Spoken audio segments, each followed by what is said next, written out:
Mrs. Dalloway said she would buy the flowers herself, for Lucy had her work cut out for her. The doors would be taken off their hinges. Rumpelmeyer's men were coming, and then, thought Clarissa Dalloway, what a morning! Fresh as if issued to children on the beach. What a lark, what a plunge! For so it had always seemed to her, when with a little squeak of the hinges, which she could hear now, she had burst open the French windows and plunged at Burton into the open air. How fresh, how calm!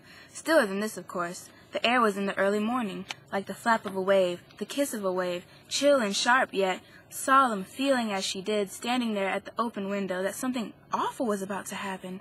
Looking at the flowers, at the trees, until the smoke winding off them and the rooks rising, falling, standing and looking until Peter Walsh said, musing among the vegetables, was that it?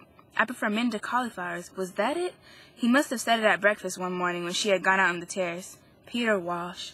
He would be back from India one of these days, June or July, she forgot which, for his letters were awfully dull.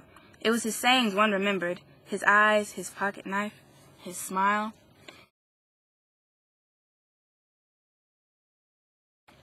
And just because nobody yet knew he was in London except Clarissa and the earth after the voyage still seemed an island to him. The strangeness of standing alone, alive, unknown at 11:30 in Trafalgar Square overcame him. What is it? Where am I? And why, after all, does one do it? He thought, the divorce seeming all moonshine, and down his mind went flat as a marsh, and three great emotions bowled over him. Understanding, a vast philanthropy, and finally, as if the results of the others, an irrepressible, exquisite delight, as if inside his brain by another hand strings were pulled, shutters moved, and he having nothing to do with it, yet stood at the opening of the endless avenues down which, if he chose, might wander. He had not felt so young for years. Clarissa had a theory in those days. She had heaps of theories, always theories, as young people have.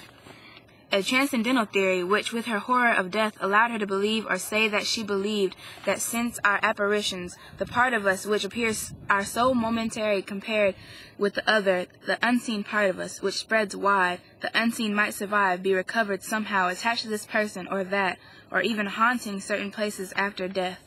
Perhaps. Perhaps. She could stand it no longer. Dr. Holmes might say there was nothing the matter. Far rather would she that he were dead.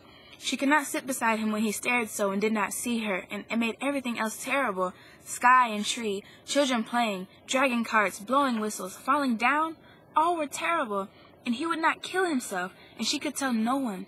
Septimus has been working too hard. That was all she could say to her own mother. To love makes one solitary, she thought. She could tell nobody, not even Septimus now, and looking back, she saw him sitting in his shabby overcoat alone on the seat, hunched up, staring. It was cowardly for a man to say he would kill himself, but Septimus had fought. He was brave. He was not Septimus now. She put on her lace collar. She put on her new hat, and he never noticed. And he was happy without her. Nothing could make her happy without him. Nothing. He was selfish. So men are, for he was not ill. Dr. Ohm said there was nothing the matter with him. She spread her hand before her.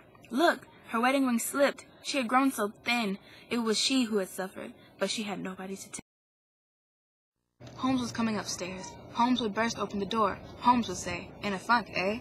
Holmes would get him, but no, not Holmes, not Bradshaw. Getting up rather unsteadily, hopping indeed from foot to foot, he considered Miss Filmer's nice clean bread knife with bread carved on the handle. Ah, but one mustn't spoil that. The gas fire? But it was too late now. Holmes was coming. Razors he might have got, but Regia, who always did that sort of thing, had packed them.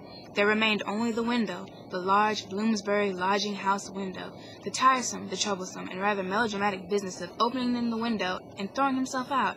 It was their idea of tragedy, not his or Regia's, for she was with him. Holmes and Bradshaw liked that sort of thing. He sat on the sill, but he would wait till the very last moment. He did not want to die. Life was good. The sun hot. Only human beings. What did they want? Coming down the staircase opposite, an old man stopped and stared at him. Holmes was at the door. "I'll give it to you," he cried, and flung himself vigorously, violently down to Miss Filmer's area railings.